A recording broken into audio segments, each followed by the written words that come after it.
Hello दोस्तों, हमारे channel में आपका स्वागत है। आपने अभी तक हमारे चैनल को सब्सक्राइब नहीं किया है तो सब्सक्राइब करें। हमने अब तक विश्व के इतिहास में पिछली वीडियो में हमने बेबीलोनिया की सभ्यता पढ़ी थी। आज हम पढ़ेंगे असीरियन सभ्यता। ये सभ्यता दजला फरात नदी घाटी की विशिष्ट भौगोलिक स्थिति के कारण यहाँ सभ्यताएँ फली फूलीं और विकसित हुईं। जो प्राचीन सभ्यताएँ होती थीं, जो पहले की सभ्यताएँ हैं, वो अधिकतर नदियों के किनारे मिली हैं।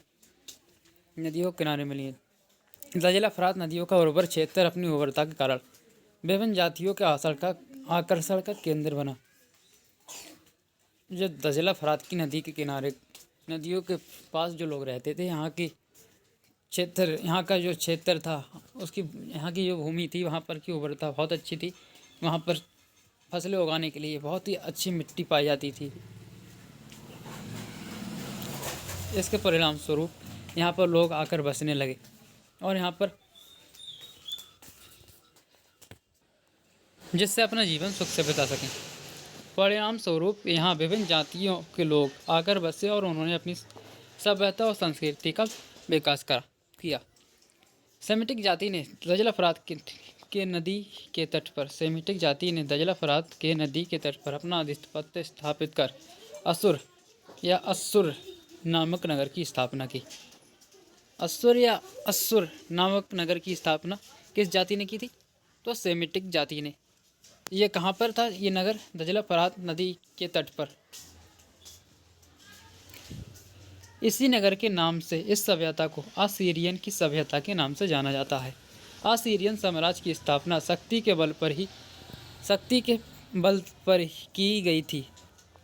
असीरियन सभ्यता की स्थापना जो थी वो शक्ति के बल पर की गई थी। फलतः थोड़े समय में ही इस सभ्यता का पतन हो गया। अश्शुरबनीपाल सीरिया का सर्वाधिक शक्ति संपन्न एवं प्रतिभाशाली शासक था। अश्शुरबनीपाल कहाँ का शक्तिशाली शासक था? किस सभ्यता का शक्तिशाली शासक था? इससे प्रश्न आ सकता है। अश्शुरबनीपाल सर्वशक्तिशाली असीरियन सभ्यता का था। राजनीतिक इतिहास का हुआ तिग्लत-पिलेजर प्रथम असीरियन साम्राज्य का संस्थापक था। तिग्लत-पिलेजर प्रथम असीरियन साम्राज्य का प्रथम संस्थापक कौन था? असीरियन साम्राज्य का तिग्लत-पिलेजर प्रथम। 1150 ईसा पूर्व में उसने सीरिया पर आक्रमण कर मिस्र से कूटनीतिक संबंध स्थापित किए। उसके बाद 200 वर्षों तक यहाँ का इतिहास अंधकार में 884 ईसा पूर्व उसके बाद 200 वर्षों तक यहाँ का इतिहास जो था वो अंधकार में था।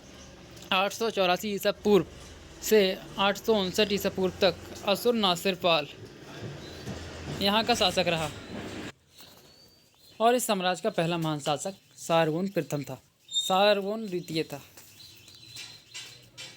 असीरियन साम्राज्य का पहला महान शासक कौन था? सारगोन द्वितीय, जिसने 722 सारगोन द्वितीय ने 705 से 881 ईसा पूर्व तक शासन किया। इन शासकों के काल में साहित्य एवं कला का पर्याप्त संरक्षण प्राप्त हुआ। 669 ईसा पूर्व से 626 ईसा पूर्व तक अश्शुरबनीपाल शासक हुआ। इसका काल स्वर्ण युग था। असीरियन काल का स्वर्ण युग कब था? किसके काल में था? अश्शुरबनीपाल शासक के समय इसका काल स्वर्ण युग था। उसकी मृत्यु के बाद असीरियन साम्राज्य का अंत हो गया और उसकी मृत्यु के बाद साम्राज्य का अंत भी हो गया था।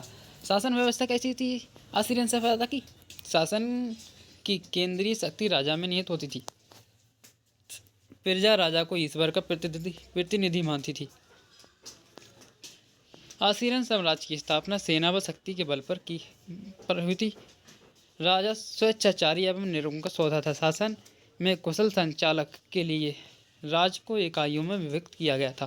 प्रत्येक इकाई की देखभाल के लिए सम्राट द्वारा प्रांतपति राज्यपाल की नियुक्ति की जाती थी। राज्यपाल का मुख्य कार्य अपनी इकाई में कर वसूलना, कानून व्यवस्था बनाए रखना एवं नागरिकों की सुख सुविधा का ध्यान रखना था।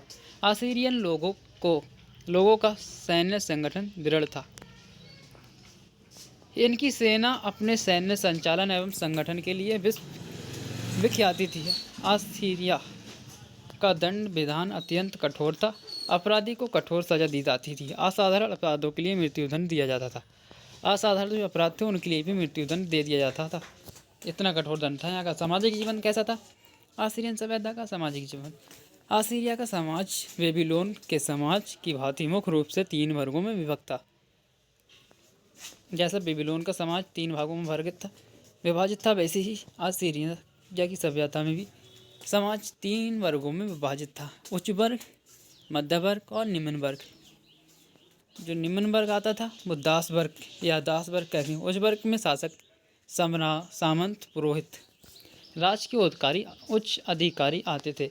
मध्य वर्ग में व्यापारी एवं कृषकों का था। निम्न वर्ग में युद्धबंदी एवं दास होते थे।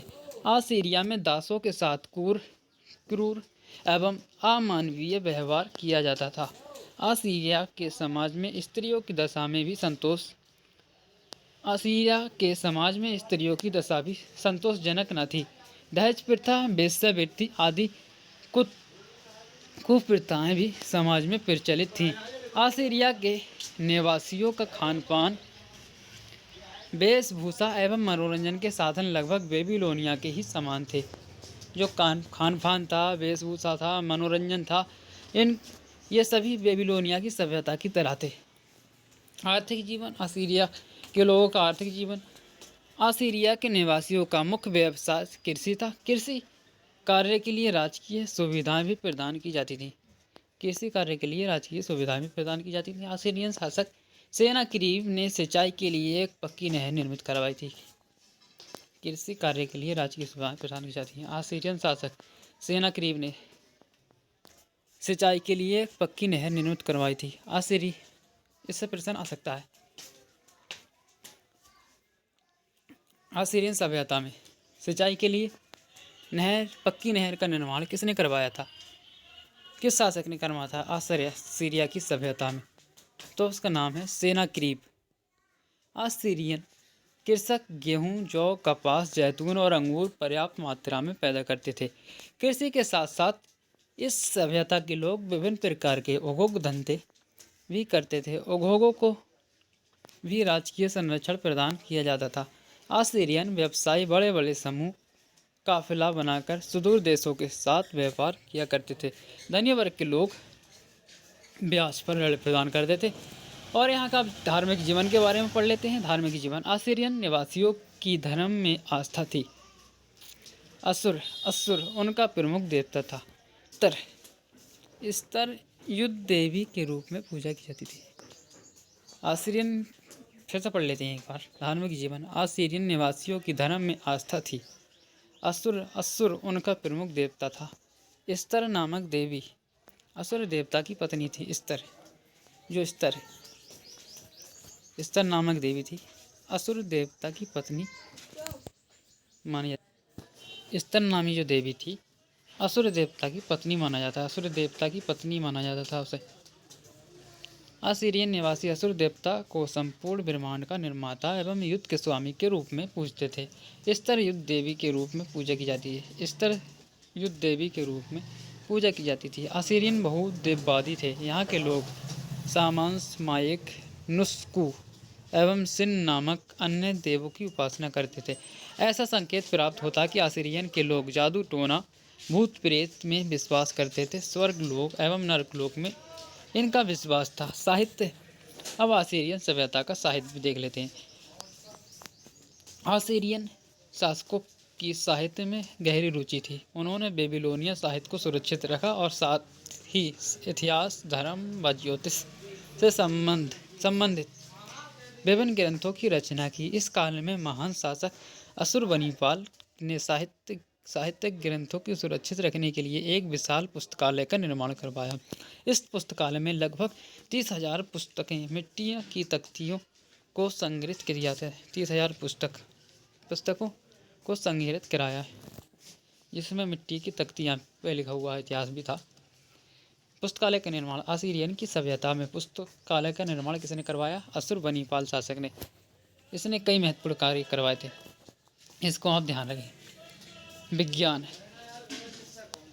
असीरियन सभ्यता का विज्ञान भी हम देख लेते हैं। असीरियन के वैज्ञानिकों ने बेबीलोनिया की वैज्ञानिक प्रगति को और अधिक गतिशील बनाया।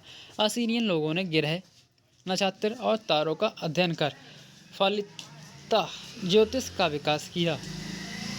इन्होंने विभिन्न प्रकार की जंगली जड़ी बूटियों से उपयोगी औषधियों का निर्माण किया। असीरियन के निवासी लगभग 500 उपयोगी एवं रोग निवारक औषधियों का निर्माण करने में सफल रहे। 500 उपयोगी एवं रोग निवारक औषधियों का निर्माण करने में सफल रहे। असीरियन की अब कला देख लेते हैं। असीरियन सभ्यता में विभिन्न प्रकार की कलाओं का विकास देखने को मिलता है। असीरियन के अस्सुर नगर की खुदाई में बहुत सी मूर्तियां प्राप्त हुई हैं। साथ ही भव्य महलों में ध्वंस अवशेष भी प्राप्त हुए हैं। खुदाई में प्राप्त अवशेष असीरियन की कला की भव्यता एवं उत्कृष्टता का प्रमाण प्रस्तुत करते हैं। चित्रकला के क्षेत्र में असीरिया ने पर्याप्त उन्नति की। राजमहलों, मंदिरों आदि की दीवारों में सजीव चित्रों का अंकन प्राप्त होता है। सेनाकिरीब के राजमहल में चित्रित घायल शेरनी का चित्र, राजाओं द्वारा सिंह के शिकार का दृश्य आदि असीरिया की विकसित चित्रकला का प्रमाण है। सभ्यता की देन। असीरियन की सभ्यता, असीरिया के सभ्यता की देन क्या है, इसे हम अब पढ़ लेते हैं। असीरिया के लोग किसी स्वतंत्र सभ्यता व संस्कृति के जनक होने का गौरव प्राप्त ना कर सके। इन्होंने केवल बेबीलोनिया की संस्कृति को सुरक्षित रखा और संपूर्ण मेसोपोटामिया में इसका प्रचार एवं प्रसार किया। असीरियन साम्राज्य सैनिक सिद्धांत पर आधारित था। असीरियन साम्राज्य सैनिक सिद्धांत पर आधारित था। रक्तपात, हिंसा एवं लूट का सिद्धांत ही इसकी देन थी। असीरियन सभ्यता की क्या देन थी? असीरियन साम्राज्य सैनिक सिद्धांत पर आधारित था। रक्तपात, हिंसा एवं लूट का सिद्धांत ही इसकी देन थी। असीरियन सभ्यता की एक प्रश्न और यहाँ से बन सकता है। असीरियन की सभ्यता में, असीरिया की सभ्यता में किस शासक के महल में घायल शेरनी का चित्र मिला है? तो वह शासक है सेनाकिरीब। ध्यान रखें आप लोग इस बात को। अब इसके अगले हम पढ़ते हैं काल्डियन साम्राज्य व उसकी सभ्यता। काल्डियन जाति के नेता नेबोपोलेसर 625 से 604 ईसा पूर्व ने असीरियन जाति पर आक्रमण करके उसे परास्त कर दिया। काल्डियन जाति के नेता नेबोपोलेसर 625 से 604 ईसा पूर्व ने असीरियन जाति पर आक्रमण करके उसे परास्त कर दिया। उसने बेबीलोन को ही अपनी राजधानी बनाया। नेबूचदनजर इस जाति का सर्वाधिक प्रतापी राजा था। नेबूचदनजर इस जाति का सर्वाधिक प्रतापी राजा था। 604 ईसा पूर्व में वह शासक बना। उसने साम्राज्य विस्तार के साथ साथ जेरूसलम पर आक्रमण करके यहूदियों को परास्त किया। इस घटना का उल्लेख बाइबल में भी है। उसने अपनी रानी, जिससे वह बहुत प्रेम करता था, की याद में एक बाग लगवाया जिसे हैंगिंग गार्डन कहा जाता है। बाग और प्रासादों के अतिरिक्त देवालय भी उसने बनवाए। नेबूचदनजर काल्डियन साम्राज्य की सभ्यता का सर्वाधिक प्रतापी राजा था। इसने अपनी रानी के लिए, जिससे बहुत प्रेम करता था, उसकी याद में एक बाग लगवाया था जिसका नाम था हैंगिंग गार्डन, जिसे हैंगिंग गार्डन कहा जाता था। तो इससे भी प्रश्न आ सकता है काल्डियन सभ्यता का राजा कौन सा राजा था जिसने अपनी प्रेमिका पत्नी की याद में एक बार लगवाया था, उसका क्या नाम था? हैंगिंग गार्डन उसे कहा जाता था।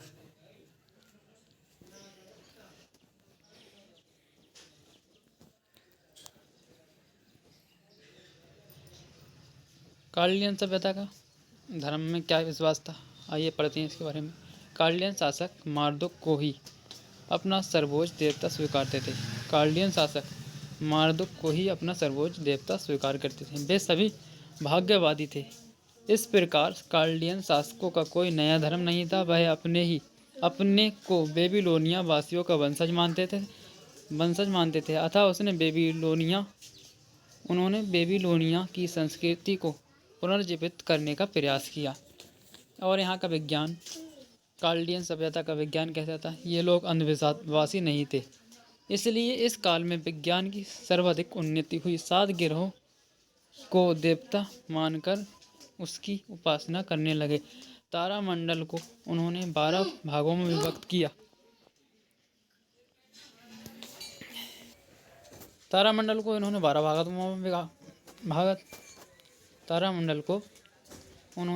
भागों में विभक्त किया था।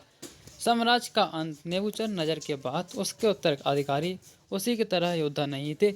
उनके समय में साम्राज्य निर्भर पड़ने लगा, सामंतों की शक्ति बढ़ने लगी। 539 ईसा पूर्व में कुरुस महान ने बेबीलोन पर आक्रमण करके उस पर अधिकार कर लिया। इस सभ्यता को नष्ट करने वाला फारस का सम्राट साइरस था।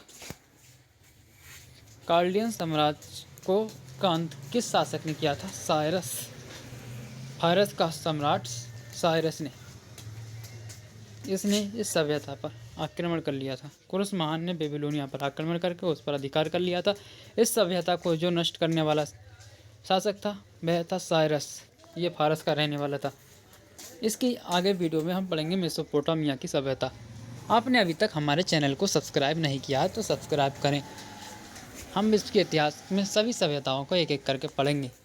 अभी बहुत चीन की सभ्यता और अन्य एशिया यूरोप की कई सभ्यताएं अभी बाकी रह गई हैं, उनको हम सभी एक एक करके वीडियो में कवर करेंगे। आपने अभी तक हमारे चैनल को सब्सक्राइब नहीं किया तो सब्सक्राइब करें। हम ये वीडियो ज़्यादातर पढ़ने वाले बच्चों के लिए बनाते हैं, उनका इतिहास में अच्छे से अच्छे कंप्लीट हो सके। और आप इस वीडियो को पॉज करके अपने नोट्स भी तैयार कर सकते हैं।